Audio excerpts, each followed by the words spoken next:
A rip current is a narrow, fast-moving channel of water that starts near the beach and extends offshore through the line of breaking waves.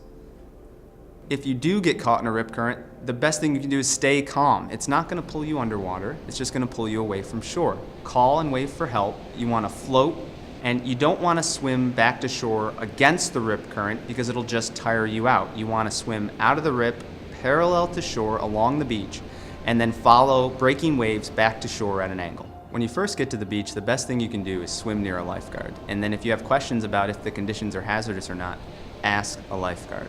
And then many beaches have things like a flag system or other forms of communication to be able to tell you if the conditions are hazardous. But if you go to a beach without a lifeguard, when you get there, you want to make sure you know how to spot a rip current.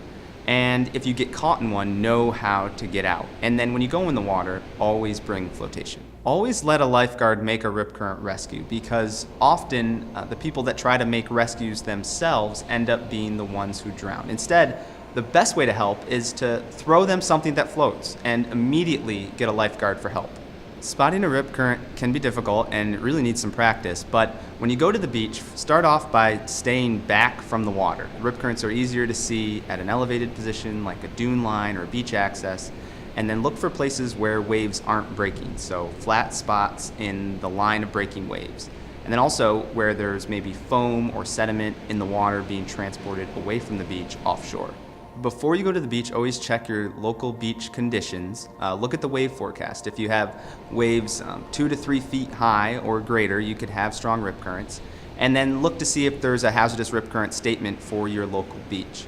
And then always check the tide as well. So rip currents often occur at low tide, and so if you're going to the beach during a period of low tide, just be mindful that strong rip currents could occur. People often misunderstand and think that rip currents only occur during bad weather days at the beach, but actually you can have strong rip currents with sunny days and waves of only about 2 to 3 feet high. And the reason for that is that rip currents aren't really caused by the weather, they're caused by the waves and other factors like the tide and the shape of the bottom. Rip currents can occur anywhere you have breaking waves, like large sandy beaches on the open ocean. But they can also occur where you have hard structures like jetties or piers or even rocks jetting out into the ocean. In terms of the tide, usually rip currents are going to occur more at low tide when you have waves breaking over the sandbar near shore, and that's the third part, the sandbar. So usually you're going to have strong rip currents where you have a significant sandbar near shore with a channel in it.